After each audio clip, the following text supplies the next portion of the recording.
I am in no way offended. I am a Navy veteran, so Oh, really? you can't offend me, really. Trust. Thank you so much. That's awesome.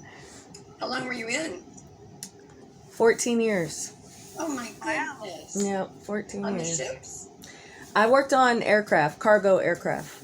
And, Did you well, really? all different kinds of aircraft, but yeah. Oh, how interesting. Yeah. Wow. That's very cool. Very cool. Well, thank you so much for doing that for us. Thank you for your support. Absolutely. But it's gorgeous over there. All right. Y'all ready to get started? Yeah. All right. Let's see. Before we start with introductions with our speaker, I just want to make sure we can follow some guidelines. One is that probably would be helpful while she's doing her introduction is to put everyone's selves on mute so we can all hear her. And if you asked her ahead of time if it's okay to unmute yourself if you want to ask her a question. She'll probably say this again over that, she likes to have an interactive presentation, so she wants questions back and forth, conversations, and other people can comment or piggyback on the question that someone asks. So hopefully it's going to be a really back and forth type of thing. So think about your questions and don't be afraid to ask. If you're thinking about it, someone else is probably thinking about it too. So be the first person to ask the question first. Any other announcements before we get started? Does anyone have any? Everyone's good? All right. Ms. Davidson, do you want to go ahead and introduce yourself? Definitely. So I am LaTanya Davison. I am a licensed master social worker, an LMSW. I received my license in 2016, and my first job was at Millwood Hospital. My first position working in the inpatient and outpatient setting for people with behavioral mental health issues was at Millwood Hospital. I currently host a radio show that speaks to, I would say, social issues, but the main foundation of everything that I do and speak on is about helping our minds and our emotions to be balanced. So whether I'm talking to little kids or the elderly, friends and family, my philosophy in life is balance. And I believe that the way that we do that is through getting knowledge and getting information and just educating ourselves. It's just one of the main ways that we can empower ourselves. So it's a privilege to be here with you all. I feel that I learn from the people that I work with, and I'm excited to be here. And I've had the chance to work with probably some of the most severely disordered people in our community, but everything I learned in that group, I'm going to bring to you tonight. Okay, so I'm happy to be here. Thank you. I wanted to say this. Sometimes when I come into a Zoom meeting, I don't know what the collective or the energy is going to be like. But I can feel that this is a very interactive group. You all sound like you all kind of know each other. And I want to hold on to that atmosphere tonight and be less, I'm going to bring you some clinical things, but I want it to be more conversational, if that's okay. So what I looked at I pulled up the core beliefs of the DBSA because I wanted to see, and just kind of align with the philosophy of your organization. And what stood out to me is the ability for people with mood disorders to be able to thrive. And I always tell everybody when I'm talking, I'm not talking at you, I'm talking with you, that this is a collaboration. This is someone who's coming to give information to people who I believe are the most knowledgeable about their situation.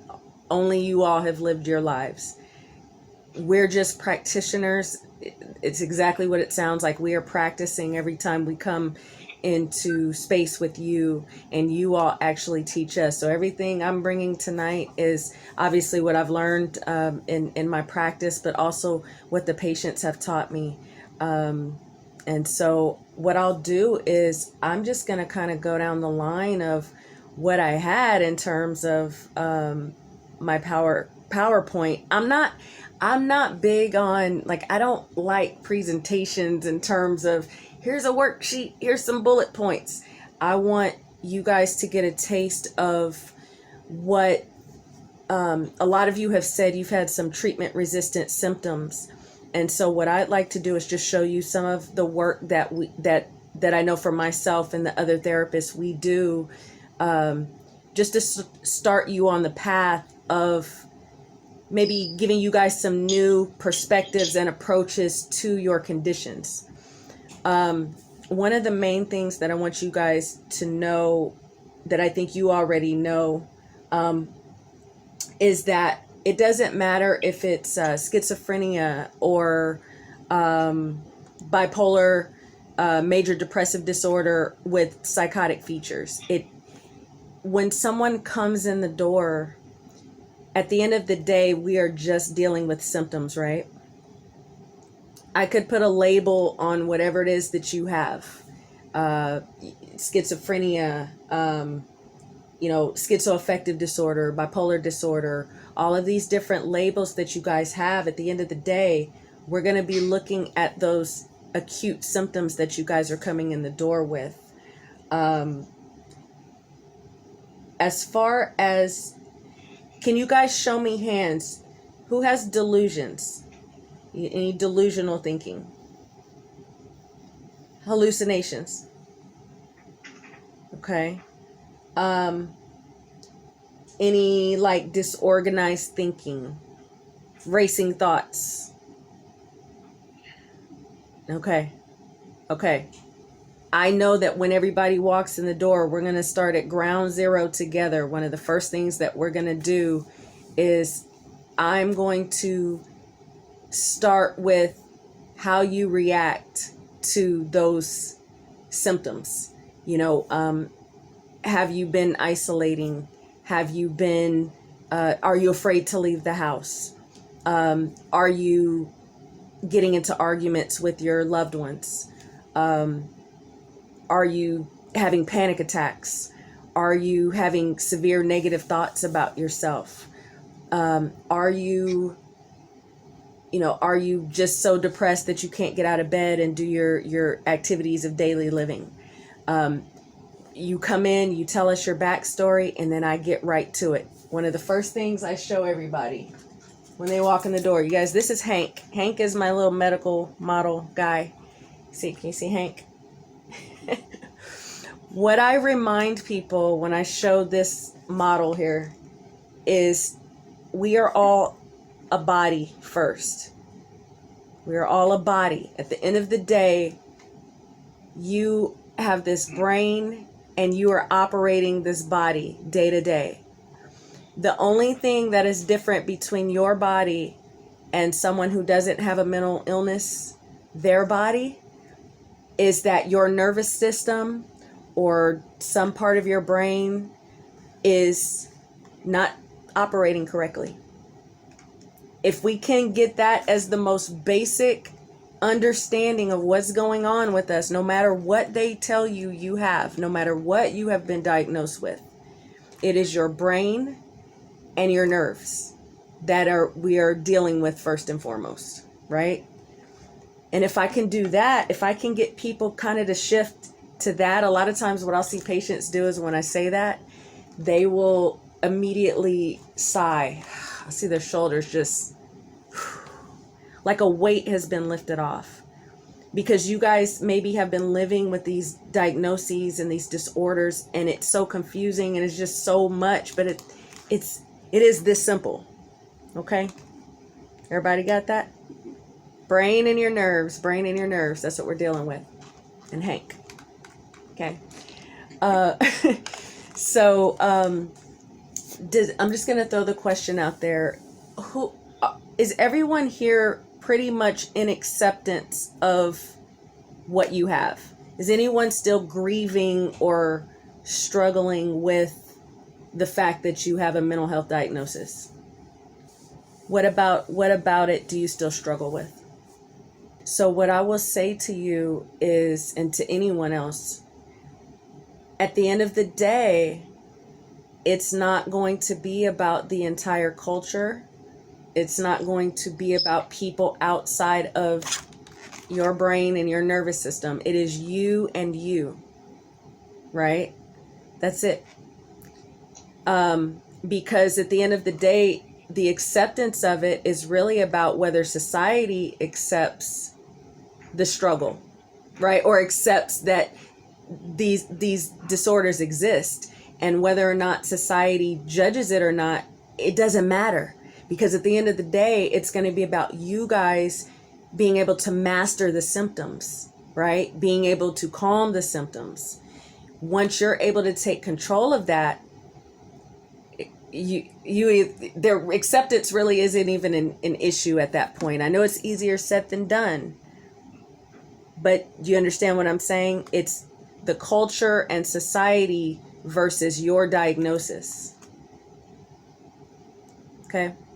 Something that I also want you guys to think about when I pull up is the numbers of people with mental illness in the United States.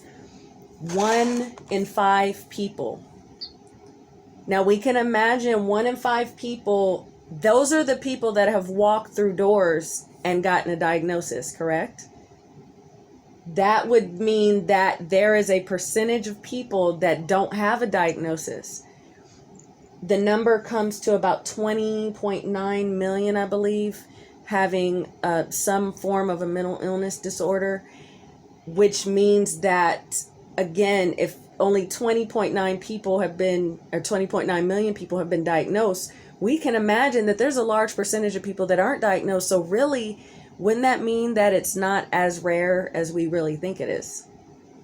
Right? That you all are not some out of the norm kind of people who are walking through this life, that there are more people struggling with this. Something that I help also put into context is, I'm from the Bay Area in California. I'm from the San Francisco Bay Area, and there's about 7 million people.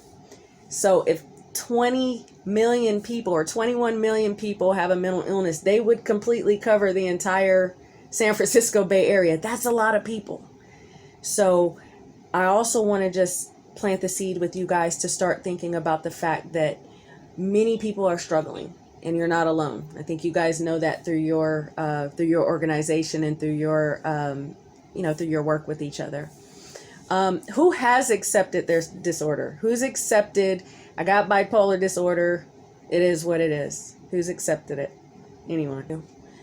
And I want to speak to that when he's talking about managing and finding the right medication. This is what's great about a partial hospital program or the intensive outpatient program, is it gives you 4 to 6 weeks where you guys are able to actually come in, and you're going to be working in very close connection with nursing staff, with the medical staff, the nurse practitioners that are there, the therapists. There's a whole treatment team that is supportive of your journey for a good month, and finding the right medication, finding what actually works. I don't want to say this 100% for our center, but there are now genetic testing. I don't know if you guys are familiar, but they're able to do genetic testing to find out exactly what classes of medication work best for your body system. And Are you serious? Yeah. So this is why it's so important for you guys to never stop seeking, as Richard pointed out, getting to a physician. You know, there are physicians out there who have been practicing this for 25, 30 years, and they're never stopping the research of what works. And when you work closely hand in hand with a therapist and a nurse practitioner and the physician, and other people that are in your group, you get such a whole wealth of knowledge, an arsenal, basically. that helps you kind of pinpoint a little bit better ways to manage these symptoms, so it doesn't feel like you're so out of control, which we're going to change that word today. We're not going to use the word idiot. We're going to say a person who has unmanaged emotional distress, really, is what it is, right? And a nervous system out of control. Okay? All right. Okay. So let me show you guys something that would be maybe a different angle from what you've seen before. When people first come into our program, if I'm there with the group and starting them out, one thing that I have learned about is something called shadow work. Shadow work is it's a theory, and it was started by Carl Jung, who is a psychologist. I believe that my patients, the clients that I work with, you all are intelligent people, and you deserve to have Psychology 101. That I as a practitioner am to take the basics of psychology and to put it in your hands and to teach you how to explore your own mind, how to explore yourself.